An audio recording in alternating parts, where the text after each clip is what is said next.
റമദാൻ വിരുന്ന് 2026 Happy Land presents powered by ജസ്പെയ്ഡ് international powered by Burjeel Geojit financial services presents Glacier group.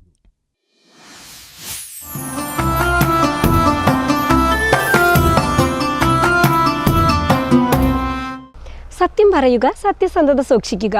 സത്യസന്ധത പുണ്യത്തിലേക്കുള്ള വഴി കാണിക്കുകയുള്ളൂ. പുണ്യമാകട്ടെ സ്വർഗത്തിലേക്കും. നമസ്കാരം. റമദാൻ വിരുന്ന് 2026 ഏവർക്കും സ്വാഗതം.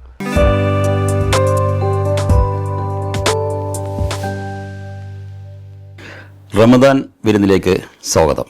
അസ്സലാമു അലൈക്കും. നമസ്കാരം. ഞാൻ doctor Jamaluddin Abubakar, metro medical centre.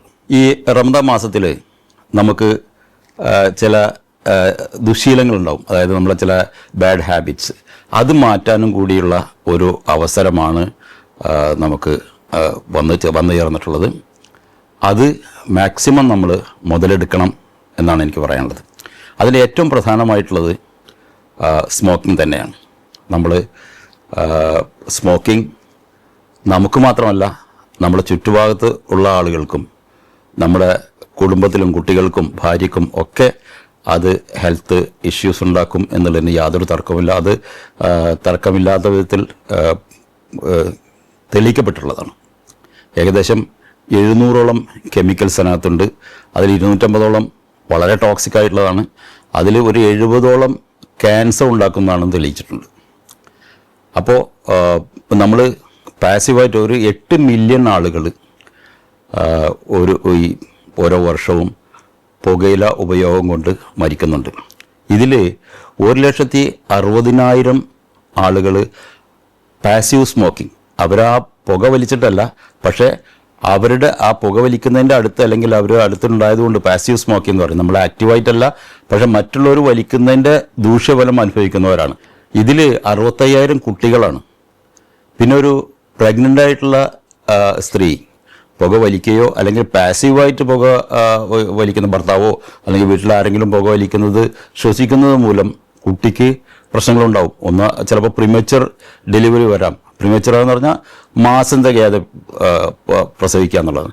മാസം തികയാതെ പ്രസവിച്ചാൽ ആ കുഞ്ഞിന് പൂർണ്ണ വളർച്ച എത്തിയിട്ടില്ല, ഒരുപാട് പ്രശ്നങ്ങളുണ്ടാവും. അതിൻ്റെ ലങ് മെച്യൂരിറ്റി വന്നിട്ടില്ല.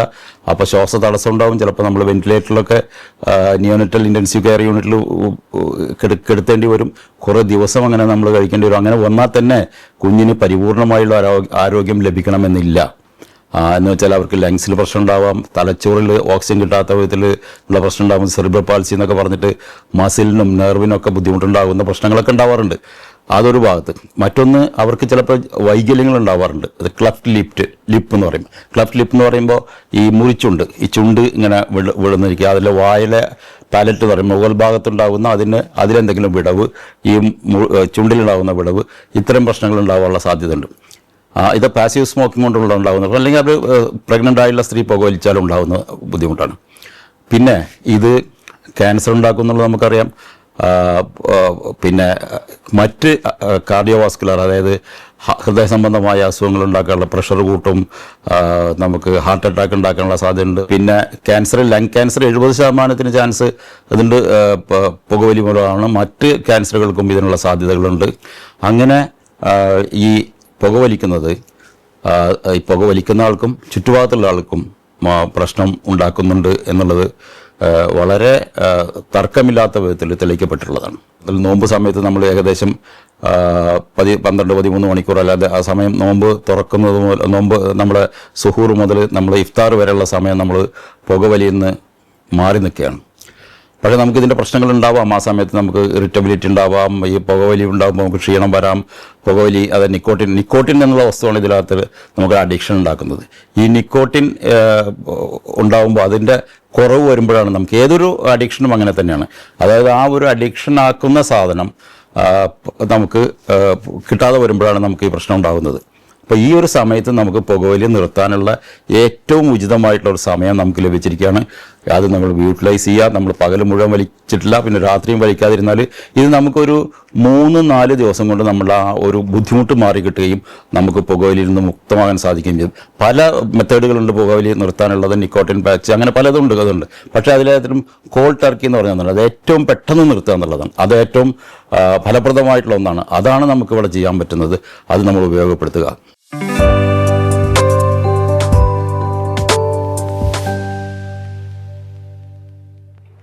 Burjeel Geojit financial service present ചെയ്യുന്ന സമ്പാദ്യം എന്ന ഈ പ്രോഗ്രാമിലേക്ക് എല്ലാ മാന്യപ്രേക്ഷകർക്കും സ്വാഗതം.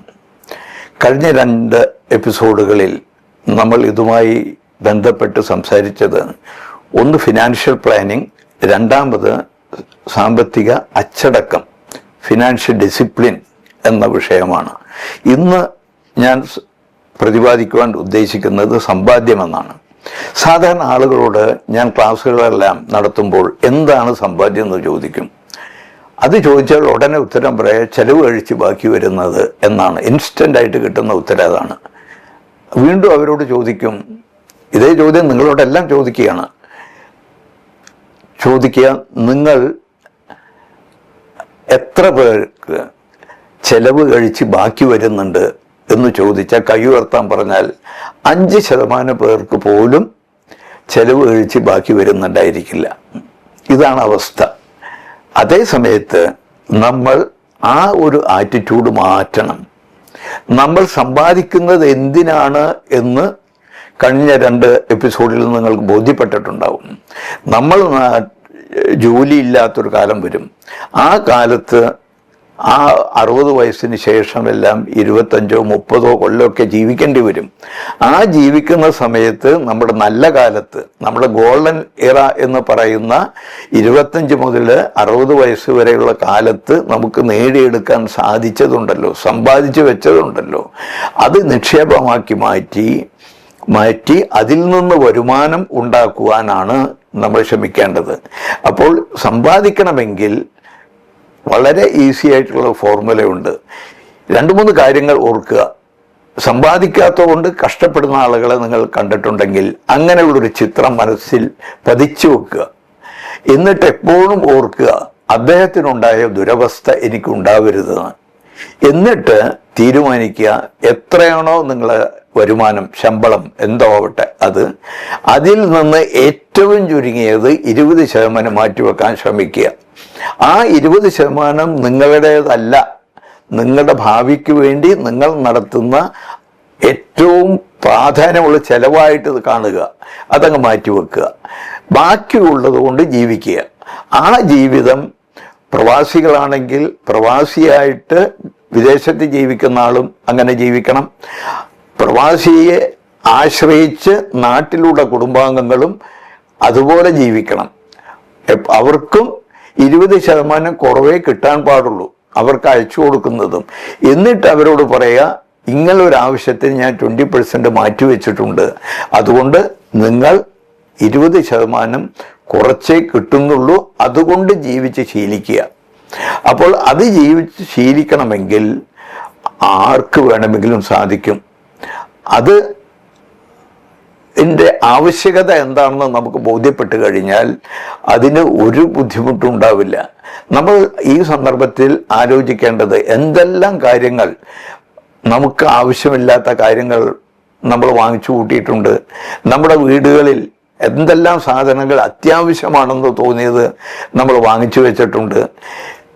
എന്നതുപോലെ തന്നെ എത്രയോ കാര്യങ്ങൾ നമ്മൾ ഷോപ്പിങ്ങിനെല്ലാം പോകുമ്പോൾ അത്യാവശ്യമില്ലാത്ത കാര്യങ്ങളായിട്ട് പോലും നമ്മൾ വാങ്ങിച്ചു കൊണ്ടുവന്ന് വീട്ടിൽ വെക്കുന്നു, അത് ഉപയോഗിക്കാതിരിക്കുന്നു. എത്രയോ വസ്ത്രങ്ങൾ നമ്മൾ വാങ്ങിച്ചത്, ഇഷ്ടപ്പെട്ടതാണെന്ന് പറഞ്ഞ് വാങ്ങിച്ചത് ഉപയോഗിക്കാതിരിക്കുന്നു. ഇങ്ങനെ ധാരാളം സംഭവിച്ചു പോകുന്നുണ്ട്. അപ്പോൾ അത്തരം കാര്യങ്ങൾ നമ്മൾ പ്രത്യേകം ശ്രദ്ധിക്കുക. അങ്ങനെ ശ്രദ്ധിച്ചു കഴിഞ്ഞാൽ എല്ലാവർക്കും സമ്പാദിക്കുവാൻ സാധിക്കും. അങ്ങനെ സമ്പാദിക്കാൻ സാധിച്ചവർക്ക് നിക്ഷേപിക്കാനുള്ള ധാരാളം അവസരങ്ങൾ ഞങ്ങളുടെ മുമ്പിലുണ്ട്. ആർക്ക് നിക്ഷേപിക്കേണ്ടതുണ്ടെങ്കിലും ഞങ്ങളെ ബന്ധപ്പെടുക. ഉദാഹരണമായിട്ട് ഞങ്ങൾ അടുത്ത് ആരംഭിച്ചിട്ടുള്ളത് ബർജീൽ ജിയോജിത് ഇന്ത്യ ഓപ്പർച്യൂണിറ്റീസ് ഫണ്ടാണ്, ഡോളർ ഡിനോമിനേറ്റഡ് ആണ്. അത് UAE രജിസ്റ്റേർഡ് ആയിട്ടുള്ള ഫണ്ടാണ്. ലോകത്തിലെ ഏറ്റവും സമുന്നത യൂറോപ്യൻ സ്ഥാപനങ്ങളുടെ അപ്രൂവലോട് കൂടിയിട്ടുള്ള 10 ഇന്ത്യൻ ഫണ്ടുകളാണ് അതിൻ്റെ അംബ്രല ഫണ്ടാണ് ഞാൻ പറഞ്ഞ ഫണ്ട്. അതുകൊണ്ട് അതിലോ അല്ലെങ്കിൽ ഇന്ത്യൻ മ്യൂച്വൽ ഫണ്ടിലോ ഏതിൽ നിക്ഷേപിക്കണമെങ്കിലും എന്നെ ബന്ധപ്പെടുക. എല്ലാവർക്കും നന്ദി, നമസ്കാരം.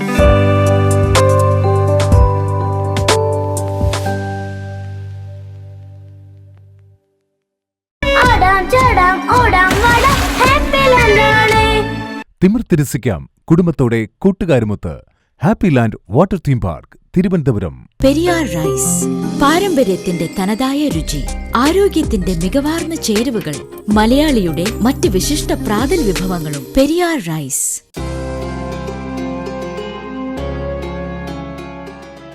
വിശുദ്ധിയുടെയും സഹനത്തിൻ്റെയും മാസമായ ഈ റംസാൻ മാസം, ഈ റംസാൻ മാസത്തിൽ എല്ലാവർക്കും റംസാൻ ആശംസകൾ എൻ്റെയും ജസ്പേഡ് ഇൻ്റർനാഷണൽ കമ്പനിയുടെയും വക നേരുകയാണ്. താങ്ക് യു ആണ്.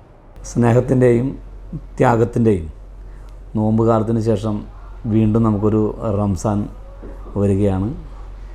എല്ലാ എൻ്റെ സഹോദരങ്ങൾക്കും റംസാൻ ആശംസകൾ നേർന്നുകൊണ്ട് ഐശ്വര്യ സമൃദ്ധമായ റംസാൻ ആവട്ടെ എന്ന് പ്രാർത്ഥിച്ചുകൊണ്ട് ഞാൻ നിർത്തുന്നു. നന്ദി. തിരുവനന്തപുരത്ത് വെമ്പായത്തിനടുത്തുള്ള ഹാപ്പി ലാൻഡ് അമ്യൂസ്മെൻറ്റ് പാർക്കിലാണ് ഞാനിപ്പോൾ നിൽക്കുന്നത്.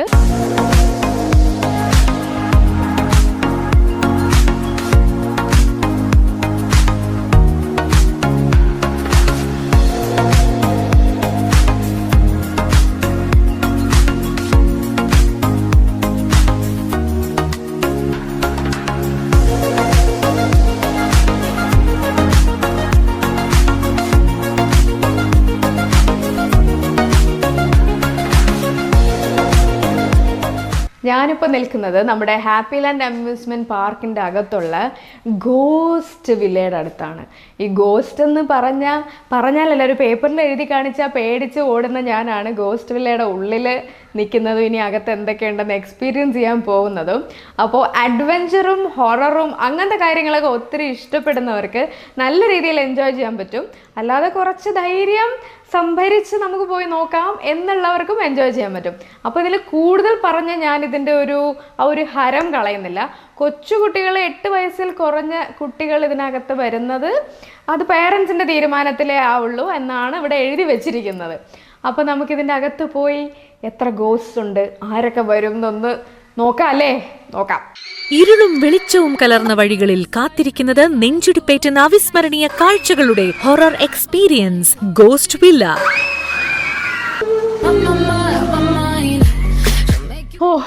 ഗോസ്റ്റ് വില്ലയിൽ കൂടെ പോയി ഗോസ്റ്റിനെയൊക്കെ കണ്ട് സംസാരിച്ചിട്ടാണ് ഞാനിപ്പോൾ നിൽക്കുന്നത്. ഇത്രയും പേടിയുള്ള ഞാൻ നല്ല ധൈര്യമായിട്ട് ഗോസ്റ്റ് വില്ലയ്ക്കകത്ത് പോയിട്ടുണ്ട്. അപ്പോൾ ഇനി എല്ലാവരും ഒട്ടും പേടിക്കാതെ സംശയിക്കാതെ ഈ ഹൊറിഫൈയിങ് ആയിട്ടുള്ള ഒരു എക്സ്പീരിയൻസിലേക്ക് നമുക്ക് കാണാൻ അനുഭവിക്കാനായിട്ട് നേരിട്ട് വരിക. തിരുവനന്തപുരത്തെ വെമ്പായത്തിനടുത്തുള്ള Happy Land amusement park. Happy Land amusement പാർക്കിൻ്റെ ഹാപ്പി എപ്പിസോഡ് കാട്ടിലൂടെയുള്ള ഒരു എപ്പിസോഡിലേക്കാണ് നമ്മൾ പോകുന്നത്. ഇവിടെയുള്ള ജംഗിൾ സഫാരി എന്ന് പറയുന്ന ഒരു ആക്ടിവിറ്റിയുടെ അകത്താണ് ഞാൻ നിൽക്കുന്നത്. പേര് പോലെ തന്നെ ജംഗിൾ സഫാരിയാണ്. കാട്ടിൻ്റെ അകത്തു കൂടെയുള്ള ഒരു യാത്ര. ഇവിടെ ഇനി അകത്തു പോകുമ്പോൾ എന്തെല്ലാം മൃഗങ്ങളാണ്, ഏതെല്ലാം പക്ഷികളാണ്, എന്തൊക്കെയാണ് എൻ്റെ മുന്നിലേക്ക് വരാൻ പോകുന്നത് എന്നറിയില്ല. ചിലപ്പോൾ ഡൈനോസർ കാണും, ചിലപ്പോൾ പാമ്പ് കാണും, അനക്കോണ്ട കാണും, ചിമ്പാൻസി കാണും, എന്ത് വേണമെങ്കിലും കാണും. എന്തായാലും നല്ല രസമുള്ളൊരു എക്സ്പീരിയൻസ് ആയിരിക്കും. അപ്പോൾ നിങ്ങൾക്കും കാട്ടിൻ്റെ അകത്തു കൂടെ പോകണം. ഈ എക്സ്റ്റിങ്ക്റ്റ് ആയിട്ടുള്ള ആനിമൽസ് ഇല്ലേ, ഡൈനോസോർ അതുപോലെയുള്ള എക്സ്റ്റിങ്ക്റ്റ് ആയിട്ടുള്ള ആനിമൽസിനെയൊക്കെ കണ്ട് മനസ്സിലാക്കണം, തൊട്ട് അതിൻ്റെ അടുത്ത് പോകണമെന്നുണ്ടെങ്കിൽ ഹാപ്പി ലാൻഡ് അമ്യൂസ്മെൻറ്റ് പാർക്കിൻ്റെ ജംഗിൾ സഫാരി എന്നുള്ളൊരു റൈഡ് എക്സ്പീരിയൻസ് ചെയ്താൽ മതി. അപ്പോൾ നമുക്കിതിനകത്ത് പോകാം.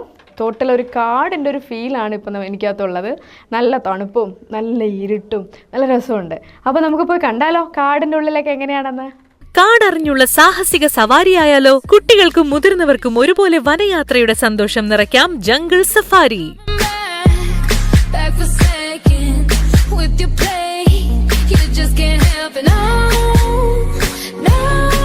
You'll play along, let it lead you on.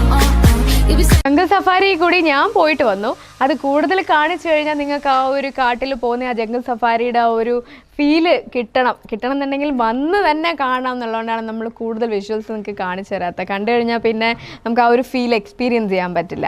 അപ്പോൾ എല്ലാവരും ഹാപ്പി ലാൻഡിലേക്ക് വരിക, ഇവിടെയുള്ള ഗോസ്റ്റിനെയൊക്കെ കാണുക, ഇവിടെയുള്ള കാടിലൂടെയും മലയിലൂടെയും പുഴയിലൂടെയും ഒക്കെ കൂടി പോയി എക്സ്പീരിയൻസ് ചെയ്ത് അടിപൊളിയായിട്ട് ഹാപ്പി ആയിട്ടിരിക്കുക. This is Sukanya Jaram. We'll see you again with many more rides. Bye-bye.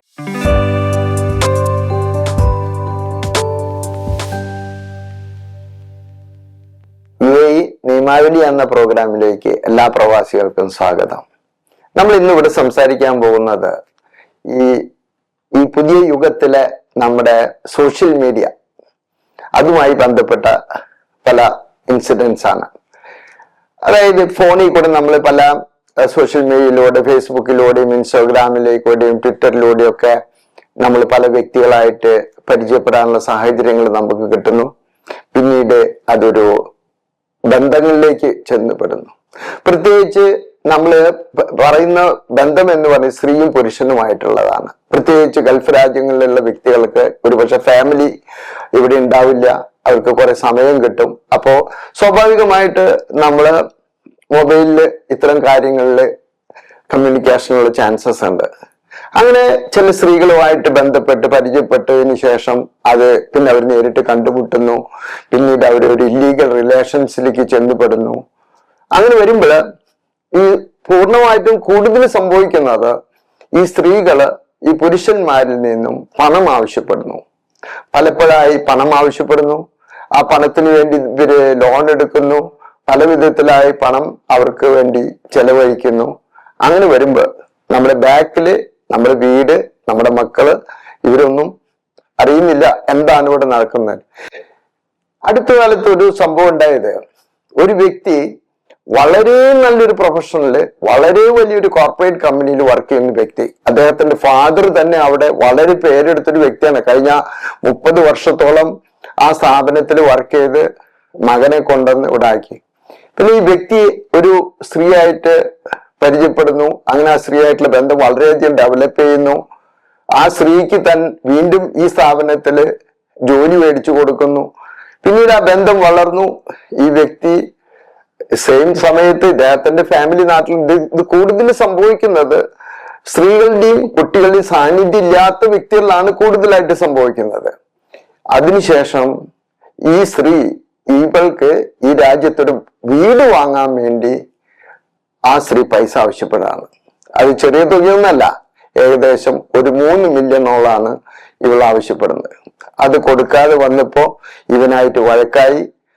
ഇവൻ കൂടുതൽ മദ്യവും ഡ്രഗ്സ് ഒക്കെ ഉപയോഗിക്കാൻ തുടങ്ങി. പല വിധത്തിലും അവളെ ടോർച്ചർ ചെയ്യാൻ തുടങ്ങി. അങ്ങനെ ഈ സ്ത്രീ കേസ് കൊടുക്കുകയാണ് ഇദ്ദേഹത്തിനെതിരായിട്ട്. അങ്ങനെ പിന്നീട് ഈ കേസ് മുന്നോട്ട് പോയി. ഇദ്ദേഹത്തിന്റെ ജോലിയെല്ലാം നഷ്ടപ്പെട്ടു. വലിയൊരു ശിക്ഷയിലേക്ക് ഇയാൾ ചെന്നപ്പെടുകയാണ്. അപ്പൊ ഓരോ വ്യക്തി ഒരു വലിയൊരു കുടുംബത്തിന്റെ ഒരു ആശ്രയമാണ്. അപ്പോ ശ്രദ്ധിച്ച് നമ്മുടെ ജീവിതത്തിൽ നമ്മൾ ഇത്തരം കാര്യങ്ങളിൽ നിന്ന് ഒഴിവാവാനായിട്ട് പ്രത്യേകം ശ്രദ്ധിക്കണം. UAE നിയമാവലി എന്ന എപ്പിസോഡിലേക്ക് നമുക്ക് വീണ്ടും കാണാം. നമസ്കാരം.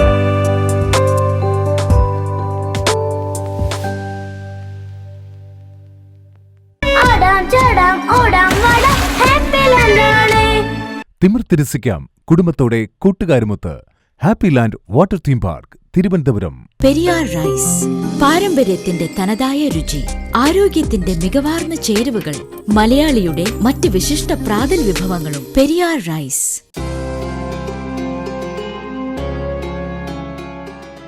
സ്നേഹത്തിൻ്റെയും ത്യാഗത്തിൻ്റെയും നോമ്പുകാലത്തിന് ശേഷം വീണ്ടും നമുക്കൊരു റംസാൻ വരികയാണ്. എല്ലാ എൻ്റെ സഹോദരങ്ങൾക്കും റംസാൻ ആശംസകൾ നേർന്നുകൊണ്ട് ഐശ്വര്യ സമൃദ്ധമായൊരു റംസാൻ ആവട്ടെ എന്ന് പ്രാർത്ഥിച്ചുകൊണ്ട് ഞാൻ നിർത്തുന്നു. നന്ദി. വിശുദ്ധിയുടെയും സഹനത്തിൻ്റെയും മാസമായ ഈ റംസാൻ മാസം, ഈ റംസാൻ മാസത്തിൽ എല്ലാവർക്കും റംസാൻ ആശംസകൾ എൻ്റെയും ജസ്പേഡ് ഇൻ്റർനാഷണൽ കമ്പനിയുടെയും വക നേരുകയാണ്. താങ്ക് യു ആണ്. നമസ്കാരം. എൻ്റെ പേര് ബൈജു എസ് ചുള്ളിയിൽ നിന്നാണ്. ഞാൻ നടത്തി വരുന്ന ബിസിനസ് എന്ന് പറഞ്ഞാൽ ഞാനൊരു ബേസിക്കലി കോൺട്രാക്ടറാണ്. കോൺട്രാക്ട് എന്ന് പറഞ്ഞു കഴിഞ്ഞാൽ ഒരു ബിൽഡിങ്ങിൻ്റെ ഫസാഡ്, അതേമാതിരി ഷോറൂമിൻ്റെ വർക്കുകളൊക്കെ ആയിട്ട് ബന്ധപ്പെട്ടുള്ള വർക്കുകളാണ്. നമ്മൾ ഏകദേശം 25 കൊല്ലമായിട്ട് നമ്മൾ ഈ ഫീൽഡിലുണ്ട്. അതിൻ്റെ കാര്യം പറയുകയാണെങ്കിൽ ഇപ്പോൾ നമ്മൾ ഇതിന് ആ ഗ്ലേസിയർ ഗ്രൂപ്പ് എന്ന സ്ഥാപനമാണെന്ന് ശരിക്കും നമ്മുടെ മദർ കമ്പനി. ഈ ഗ്ലേസിയർ ഗ്രൂപ്പിൻ്റെ കീഴിൽ തന്നെ ഒരു 3-4 കമ്പനികളുണ്ട്. ഒന്ന് നമ്മൾ ഇവിടെ പറയുകയാണെങ്കിൽ അലൂഫൻ പ്രൈവറ്റ് ലിമിറ്റഡ് എന്ന് പറഞ്ഞു കഴിഞ്ഞാൽ ഒരു ഇറ്റാലിയൻ വിൻഡോ മേക്കിംഗ് കമ്പനിയാണ്. അതുപോലെ തന്നെ സ്മാർട്ട് ഫർണിച്ചർ ആൻഡ് ഇൻറ്റീരിയേഴ്സ് എന്ന് പറഞ്ഞിട്ട് അത്താണിയിൽ ഒരു ഫാക്ടറി ആയിട്ടുള്ള ഒരു ബന്ധപ്പെട്ട ഒരു ഫാക്ടറി തന്നെ നമുക്ക് ഈ വിൻഡോ മേക്കിംഗ് യൂണിറ്റ് ഉണ്ട്. പിന്നെ നമുക്ക് വരുന്നത് അലൂപ്കോ വിൻഡോസ് എന്ന് പറഞ്ഞിട്ട് അത് UPVC വിൻഡോസാണ്. കണ്ടിട്ടുണ്ടാവും ഇപ്പോൾ എല്ലാ ഹോട്ടൽ പ്രൊജക്റ്റ് അല്ലെങ്കിൽ അപ്പാർട്ട്മെൻറ്റ് പ്രൊജക്റ്റുകളൊക്കെ UPVCൻ്റെ വിൻഡോയിലേക്ക് ഡൈവേർഷൻ നടന്നു കഴിഞ്ഞു. അപ്പോൾ ഒരു മിഡിൽ ക്ലാസ് ആളുകൾ മുഴുവൻ UPVCയും ഒരു കുറച്ചും കൂടി അപ്പർ ക്ലാസ് വരികയാണെങ്കിൽ അത് അലുമിനിയത്തിലേയും കടന്നിട്ടാണ് ഇപ്പോൾ നമ്മുടെ മാർക്കറ്റ് പോയിക്കൊണ്ടിരിക്കുന്നത്. ഏതാണ്ട് ഞാൻ നേരത്തെ പറഞ്ഞ ഒരു 25 വർഷത്തോളം നമ്മൾ തൃശ്ശൂർ വന്നിട്ടായി. നമുക്ക് നമ്മുടെ മേജർ ക്ലയൻ്റ് എന്ന് വെച്ച് കഴിഞ്ഞാൽ നിങ്ങൾ എല്ലാവർക്കും അറിയാം, നന്ദിലത്ത് നന്ദിലത്ത് ഗ്രൂപ്പാണ് എന്നെ ശരിക്കും പറഞ്ഞു കഴിഞ്ഞാൽ ഈ ഷോറൂം ശൃംഖലയിലേക്ക് കൊണ്ടുവന്നത്. എങ്ങനെയാണ് ഷോറൂം ചെയ്യുക, അല്ലെങ്കിൽ ഷോറൂമുമായി ബന്ധപ്പെട്ട് എങ്ങനെ നമുക്ക് ഈ വർക്ക് മുന്നോട്ട് കൊണ്ടുപോകാം. അത് പറയാനായിട്ട് മുന്നേ എനിക്കൊരു കാര്യം പറയാനുള്ളത് വെച്ചാൽ, ഞാൻ ഏകദേശം ഒരു 12 വർഷക്കാലം സൗദി അറേബ്യയിൽ ജോലി ചെയ്തതാണ്. ആ സൗദിയാണ് ശരിക്കും പറഞ്ഞു കഴിഞ്ഞാൽ എൻ്റെ ബേസിക് സ്കൂൾ എന്നൊക്കെ പറയില്ലേ ഈ ഇതിലേക്ക്. അതിൽ നിന്നാണ് ഞാൻ നാട്ടിൽ വന്നിട്ട് ഇങ്ങനത്തെ ഒരു ബിസിനസ് സാമ്രാജ്യം കെട്ടിപ്പടുത്തുണ്ടാക്കിയത്. അതിൽ തന്നെ ഏറ്റവും കൂടുതൽ സഹായിച്ചത് ഈ നന്ദിലത്ത് ഗോപുവാണ്. ഞാൻ ഗോപു എന്ന് പറയാൻ കാരണം വെച്ചാൽ ഗോപു ചേട്ടൻ എന്ന് മാത്രമേ ഞാൻ വിളിക്കാറ്. ഇപ്പോൾ നിങ്ങൾ കണ്ടു ആൾ വിളിച്ചത്. അത്ര ഒരു സഹോദര തുല്യനായിട്ടാണ് ഞാൻ ആളെ കാണുന്നത്. അതുപോലെ തന്നെ ഇവിടെയുള്ള ആർക്കിടെക്ട്സുകൾ, ഇപ്പോൾ എന്നെ ഇത്രയും പണിയൊക്കെ എനിക്കറിയാം എന്ന് പറഞ്ഞാലും പണികൾ എങ്ങനെയാണ് വരുമെന്ന് അറിയണ്ടേ. അത് ഒരു ആർക്കിടെക്റ്റ് ത്രൂ വരുള്ളൂ. ആ ഫ്രാൻസിസ് ചാണ്ടി എന്ന് പറഞ്ഞ ആർക്കിടെക്റ്റാണ് എന്നെ കൈ പിടിച്ച് ഉയർത്തി ഈ ബിൽഡിങ്ങിൻ്റെ രൂപത്തിലേക്ക് കൊണ്ടുവന്നത്. അവിടെ നിന്നാണ് എൻ്റെ യാത്ര. പിന്നെ ഞാൻ തിരിഞ്ഞു നോക്കിയില്ല കേട്ടോ. അതുപോലെ തന്നെ കല്യാൺ സിൽക്സിൻ്റെ പട്ടാഭിരാമൻ സാറ് വളരെയധികം എന്നെ ഹെൽപ്പ് ചെയ്തിട്ടുണ്ട്. കല്യാൺ ജ്വല്ലറി ഏകദേശം ഞാനൊരു 435 ഷോറൂമുകൾ പുതിയതും പഴയതൊക്കെ ആയിട്ട് ചെയ്തിട്ടുണ്ട്. അപ്പോൾ അതുപോലെ തന്നെ നമ്മുടെ ഹോട്ടൽ രംഗത്ത് കല്ലട ഗ്രൂപ്പിൻ്റെ, അതേമാതിരി അശോക എന്ന് പറഞ്ഞിട്ട് അശോക ഗ്രൂപ്പിൻ്റെ ഹോട്ടലുകളുണ്ട് നമ്മുടെ തൃശ്ശൂർ. അശോകേട്ടൻ, എല്ലാവരും അങ്ങനത്തെ ഒരു ക്ലോസ് റിലേഷൻ എനിക്കുണ്ട്. അതേമാതിരി പാർക്ക് റെസിഡൻസി സനോജ്, ഇങ്ങനെ കുറേ ആളുകൾ നമ്മൾ തൃശ്ശൂർ ഞങ്ങൾ പറയുന്നത് തൃശ്ശൂർ ടവറിലെ സുനിലേട്ടൻ, അതുപോലെ തന്നെ ജോയ്സ് പാലസിൻ്റെ ജോയേട്ടൻ, അങ്ങനെ ഒരു വലിയ നിര തന്നെ എൻ്റെ പിന്നിലുണ്ട്. ഞാൻ ഇങ്ങനെ വളർന്നു വരുന്ന കാരണം വെച്ച് കഴിഞ്ഞാൽ എനിക്ക് അത്രയും സപ്പോർട്ട് കിട്ടിയിരുന്നു. ഇപ്പോഴും ഞാൻ എല്ലാവരുമായിട്ട് നല്ല ബന്ധം സൂക്ഷിക്കണം എന്നുള്ള ഒരു ആഗ്രഹം എനിക്കുണ്ട്. അത് വർക്കോ മറ്റുള്ള കാര്യങ്ങളൊന്നുമല്ല. ഗ്ലേസിയർ ഗ്രൂപ്പിന് നമ്മൾ എങ്ങനെ ഉയർത്തിക്കൊണ്ടുവരാൻ സാധിച്ചോ അത് എനിക്ക് ആ ഉയർത്താനുള്ള ഒരു ഊർജ്ജം കിട്ടിയത് ഇങ്ങനെ കുറച്ച് ആളുകളിൽ നിന്നാണ്. കാരണം മൊത്തം കസ്റ്റമേഴ്സ് തന്നെ കേട്ടോ, അതിൽ ആരും തർക്കവും നമുക്ക് ഒന്നും പറയാനില്ല. ഇന്ന് നമ്മൾ തൃശ്ശൂരിൽ നിന്ന് പുറത്തേക്ക് കടന്നു കഴിഞ്ഞാൽ ഏതാണ്ട് കാസർഗോഡ് മുതൽ കന്യാകുമാരി വരെ എന്ന് പറയാം. അതുപോലെ ഞാൻ വർക്ക് ചെയ്തിട്ടുണ്ട്. ഓരോരുത്തരും പേരെടുത്ത് നമുക്ക് പറയാൻ പറ്റുന്നില്ല. പക്ഷേ നമ്മളെല്ലാ ആളുകളായിട്ട് നമ്മൾ ഇപ്പോഴും ഇപ്പോൾ കാസർഗോഡ് പോകണമെങ്കിൽ ഞാൻ കാസർഗോഡ് എനിക്ക് ആരാണോ വർക്ക് ചെയ്യുന്നത് അയാളെ വിളിച്ചിട്ടേ വരുള്ളൂ. ജസ്റ്റ് ഒന്ന് വിളിക്കും, ഞാൻ ഇന്ന് വിഷ് ചെയ്യും, ഹലോ ഞാൻ അവിടെ വന്നിട്ടുണ്ട്, ഉണ്ടോ, ചിലപ്പോൾ ഒരു പുറത്ത് ഔട്ട് ഓഫ് കൺട്രി ആയിരിക്കാം. ഞാൻ എല്ലാവരും ആയിട്ട് നല്ല രീതിയിൽ സംസാരിച്ചിട്ട് പോകണം. ഇതിനെക്കാട്ടൊക്കെ ഉപരിച്ചാൽ എൻ്റെ സ്റ്റാഫുകളാണ്. എനിക്ക് സ്റ്റാഫിൻ്റെ സ്ട്രെങ്ത്ത് വളരെ, സ്റ്റാഫ് സപ്പോർട്ട് ഒരുപാടുണ്ട്. അതെൻ്റെ ഓഫീസിലെ സ്റ്റാഫായാലും സൈറ്റ് വൈസുള്ള സ്റ്റാഫുകളും എല്ലാം നല്ല രീതിയിൽ എനിക്ക് നല്ല രീതിയിലുള്ള പ്രചോദനമാണ് എനിക്ക്. ഞാൻ എന്ത് പറഞ്ഞാലും അവരത് അഡ്മിറ്റ് ചെയ്തുകൊണ്ടാണ് ഈ വർക്ക് മുന്നോട്ട് കൊണ്ടുപോകുന്നത്. എനിക്ക് ഒറ്റയ്ക്ക് ചെയ്യാൻ പറ്റില്ല. കാരണം നമ്മൾ ശരിക്കും പറയുകയാണെങ്കിൽ ഓഫീസ് സ്റ്റാഫുകൾ നമുക്ക് 10-25 ആളുള്ളെങ്കിലും സബ് കോൺട്രാക്ടേഴ്സ് കുറേ ഉണ്ട്. അപ്പോൾ ഏകദേശം ഒരു 75-180 ആളോളം നമ്മൾ അങ്ങനെ എടുത്തിട്ടുണ്ട്. എല്ലാം സബ് കോൺട്രാക്റ്റാണ്. സ്ക്വയർ ഫീറ്റിൻ്റെ റേറ്റ് കൊടുക്കുക. നമ്മൾ അങ്ങനെ ഒരുപാട് കുടുംബങ്ങൾ, ഇപ്പോൾ ഞാനെന്ന വ്യക്തിയല്ല, ഈ ഗ്ലേസിയർ ഗ്രൂപ്പ് എന്ന പ്രസ്ഥാനത്തിൽ കൂടെ ഒരുപാട് കുടുംബങ്ങൾ അവരുടെ ലൈഫ് കെട്ടിപ്പൊതുക്കാനായിട്ട് നമുക്ക് ആ ഒരു ഇതിലേക്ക് നമുക്ക് കടക്കാൻ പറ്റിയിട്ടുണ്ട്. അതന്നെ ഏറ്റവും വലിയ ഭാഗ്യം. കാരണം 4 ആൾക്ക് ജോലി കൊടുക്കുക എന്ന് പറഞ്ഞാൽ ഏറ്റവും വലിയ കാര്യം 4 ആൾക്ക് ജോലി കൊടുക്കലാണ്. അത് ഞാൻ ഗൾഫിൽ നിന്ന് പഠിച്ച കേട്ടോ. കാരണം വെച്ചാൽ രാവിലെ എപ്പോൾ ജോലി തുടങ്ങണം, എപ്പോൾ അവസാനിക്കുന്നത് ഞാൻ തീരുമാനിച്ചിട്ടുള്ളത് ഗൾഫിൽ നിന്നാണ്. എൻ്റെ ശരിക്കും പറഞ്ഞാൽ എനിക്ക് ഇത്രയും പങ്ക്ച്വാലിറ്റി എനിക്ക് കൈമുതലായിട്ട് വന്നിട്ടുള്ളത്. പിന്നെ ഇപ്പം മകൻ വന്നിട്ടുണ്ട്. മകനാണ് ഈ വിൻഡോ കമ്പനി മുഴുവൻ മകനാണ് നോക്കുന്നത്. അവൻ്റെ പേര് ഗോകുൽ എന്നാണ്. വേറെ ഇപ്പോൾ നമ്മൾ ഇനി എക്സ്പാൻഷൻ എന്ന് പറഞ്ഞു കഴിഞ്ഞാൽ ഇപ്പോൾ ഈ അയ്യന്തോള് ഭാഗത്താണ് നമ്മുടെ എല്ലാ ഷോറൂമുകളും. 3 ഷോറൂമുകളും അയ്യന്തോൾ ഭാഗത്താണ്. കണ്ടാലറിയാം, തിഞ്ചുത്തിക അമ്പലത്തിനടുത്ത്. ഉദ്ഘാടനം കഴിഞ്ഞിട്ടില്ല, ഷോറൂമുകൾ പണിതിട്ടുണ്ട്. നമുക്കൊരു മാർച്ച് ഏപ്രിലോട് കൂടി എല്ലാവരും ഉദ്ഘാടനം ഉണ്ടാവും, എല്ലാ ഷോറൂമുകളും. ഫാക്ടറി പിന്നെ ഓൾറെഡി റൺ ചെയ്തുള്ളതുകൊണ്ട് പിന്നെ അതിലേക്ക് നമ്മളൊന്നും ചിന്തിക്കുന്നില്ല. എല്ലാ എൻ്റെ കേരളത്തിൽ എൻ്റെ എല്ലാ സഹോദരങ്ങൾക്കും റംസാൻ ആശംസകൾ നേർന്നുകൊണ്ട് ഞാൻ എൻ്റെ വാക്കുകൾ. വരും കാലങ്ങളിൽ നിങ്ങൾ നേതൃത്വത്തിന് വേണ്ടി കൊതിക്കും. അന്ത്യനാളുകളിൽ നിങ്ങൾക്ക് ദുഃഖവും ഖേദവുമായി മാറും. റമദാൻ വിരുന്ന് 2026 ഇന്നത്തെ വിശേഷങ്ങൾ ഇവിടെ തീരുന്നു. നാളെ വീണ്ടും കാണാം. ബൈ ഫ്രം പീക്കു സിദ്ധാർത്ഥ്. റമദാൻ വിരുന്ന് 2026 Happy Land presents powered by ജസ്പെയ്ഡ് international, co-powered by Bergil Georgit Financial Services, co-presents Glacier Group.